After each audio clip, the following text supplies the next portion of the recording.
energy on this issue. Unfortunately, the best we could do was Judge Jeanine Pirro, the host of Justice with Judge Jeanine. Good to have you, my friend. Hey, Neil. What do you make of all these retailers who are doing this? Well, I think they're a bunch of wimps. I think they're capitulating to people who have political agendas. And I think that if you're in business, that's a dumb place to be. The bottom line is that business should appeal to people who like the goods that they're selling. And when you start playing political games in the business world, then you will suffer, I think, the effects of that. And there are a lot of vagaries that are involved in politics that, you know, if you like something, you're going to buy it. If you see something that's attractive, you'll buy it. Well, they say the business at a lot of these stores that have discontinued lines and all say, well, the business wasn't there. I'm thinking to myself, all right, well, now her father's become president of the United States. She's very influential. So you would think you'd wait it out to see how that goes, right?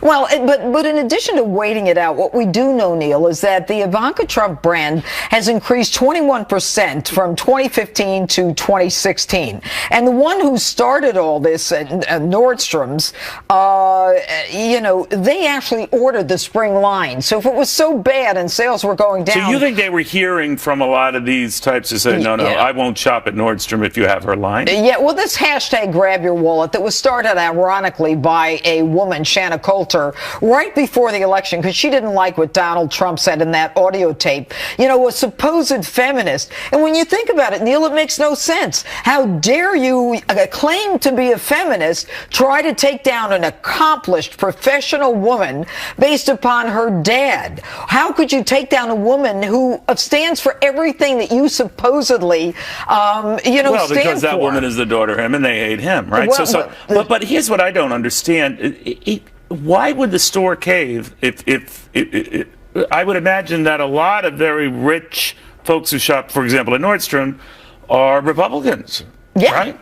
Yeah, and I think that Nordstrom's is going to there's going to be a reaction. For every action, there's a reaction, and I know a lot of people are very upset. You know, I travel a lot, Neil, during the week. You know, and I get a lot of feedback from people. You know what the left forgets is that Donald Trump was elected by people who weren't in the newspapers all the time, by people who aren't part of the mainstream media and who aren't part of the, you know, big mouths that we're hearing from right now, the hashtags. The people who elected Donald Trump are the silent majority, the people who work. They're watching all of this, and make no mistake, But Neil, do they go to Nordstrom, those guys? Well, you know what? And at this point, probably not, and they never will. Well, that's what I was going to ask.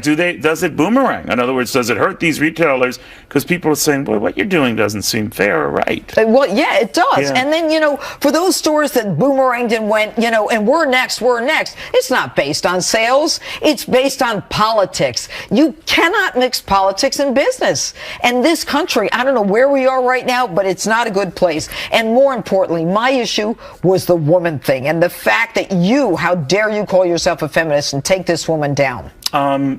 You catch the president's press conference today? The media is all aghast. The media is aghast, and the media will continue to be aghast. And you know what? When you've got someone like Thomas Friedman saying that these are 9/11 type events and Pearl Harbor type events, I mean, this is not going to end soon. Yeah, I don't want to switch like a drunk here, but now we're hearing justice attorneys are filing a brief in court today saying the Trump administration is going to rescind the travel ban, which is on hold due to a restraining order. But it sounds like they're setting up the stage for refiling. That makes perfect sense to me. You don't have to fight it in the district court again. You don't have to appeal it to the Supreme Court. Just write up a new one that resolves all of the issues that weren't really clear. Smart. Do it. Do you think that the release of this, the way he went about it, obviously if he had to do it again, it wouldn't be rushed, or that he could compound the controversy? What do you mean? In other words, that revisiting this and starting from scratch just might, you know, get this order could get it. No. I think that the controversy had to do with what the White House counsel had to explain, and that is it doesn't apply to people with green cards. It doesn't apply to this one or that one. It's clearly not a religious ban. It's not a Muslim ban. 88% of the Muslims in the world are not banned. Come on, deal with it. All right. Well, I think you're coming out of your shell, and I think it's working. And I think these therapy sessions we have are working. It's always good to be with you. All right. Judge Jeanine Pirro, love that energy, right? Can you imagine, like, This is great energy. All right, we have a lot more coming up after this, including the latest update on this order, what the impact will be. We had a record on the Dow today here, so if the markets are concerned about press conferences and reporters getting their nose out of joint, look at that joint. They're buying like crazy. More after this. Good morning. Good morning.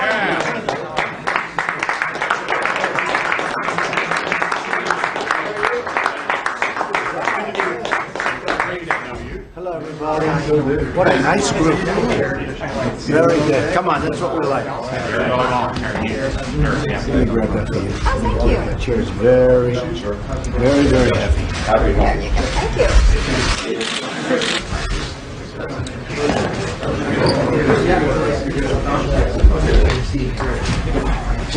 Well, thank you all for being here. I had a lot of good discussions this morning. I'm negotiating a lot of contracts that are saving billions and billions of dollars for the American people and for all of us, and I'm very proud of it. You know, the A-35 fighter jet, the Air Force One program, which was totally out of control, and now it's back very much in control, and many other things. In addition, I had a very good phone call this morning about a major plant that's moving back into the United States. We'll be talking about it soon. And what I do have is a little free time at about 12 o'clock. So I don't think the press will want to show up, but I think I'll have a press conference probably at 12 o'clock in the East Room. We had a little time in between things. So if the press would like to show up, will anybody show up to that press conference? Oh, yeah, look at that. Historically, they didn't care about these things. For me, they show up. So I think 12 o'clock in the East Room of the White House, we'll have a press conference. I just want to thank you folks for coming today. This was great. This was scheduled a long time ago. Some of my very, very early supporters, and I've been your supporter also. We're doing really well. The fake news media doesn't like talking about the economy. I never see anything about the stock market. Sets new records every day, Chris. I never see that. But I think the people understand it. We're giving a speech in Melbourne, Florida, on Saturday. I think it's going to be around 4 o'clock, and I hear the tickets, you can't get them, but that's okay. That's better than you have too many, right? Mm-hmm. So it's going to be great. I look forward to that. So that'll be Melbourne at 4 o'clock. I really appreciate you folks. You folks have been so great, and right from the beginning, and Tom, right at the beginning, just about every one of you right at the beginning. Some were a little after the beginning, but we forgive. Let's go around just for the media, and you'll introduce yourselves, and then we'll start talking, and I'll see the media back at 12 o'clock. Chris? Well, Mr. President, we're all honored to be here. This is really our Trump caucus reconvening for the first time in a little bit, but our first meeting was the first part of March. Duncan Hunter and I both endorsed you on February 24th, a week from tomorrow.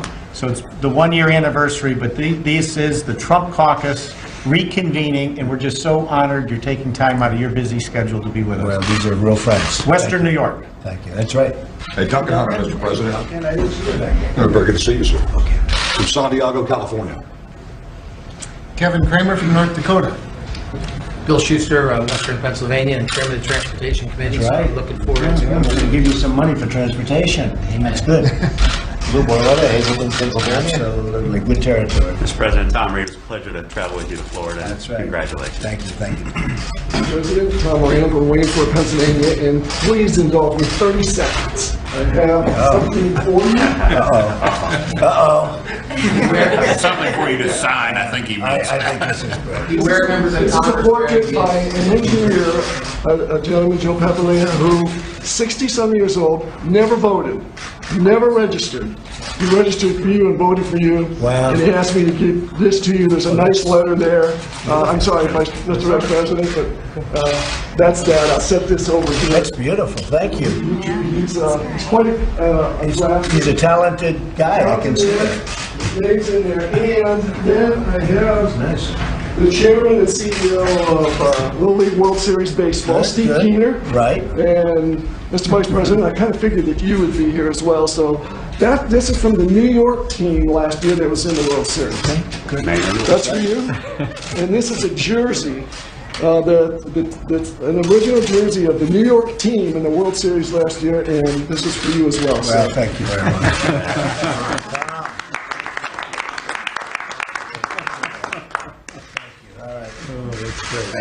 Thank them for me. I will do that. Okay, thank them for me. Thank you. Mr. Okay, President. Rick, we know who you are. Scott Desjardins from Tennessee, and I just want you to know that Tennessee is fully behind you. March will attest to that. We're excited about the work you're doing. We know that health care and tax reform has to be done this year, and we like the work you're doing, and we need you to help us continue to do We're it. going to get it done. And the healthcare is going really well. And now that we finally have Tom Price, Dr. Tom Price, that was a big thing. I mean, we couldn't get him. We are going to be announcing, I guess I'll do it at 12 o'clock, a new Secretary of Labor who is really phenomenal. So that'll be at 12 o'clock. And we're getting, I mean, this is the slowest in history, the approval of a cabinet. And these people are outstanding people. The man I'll be announcing for Labor is a star, great person.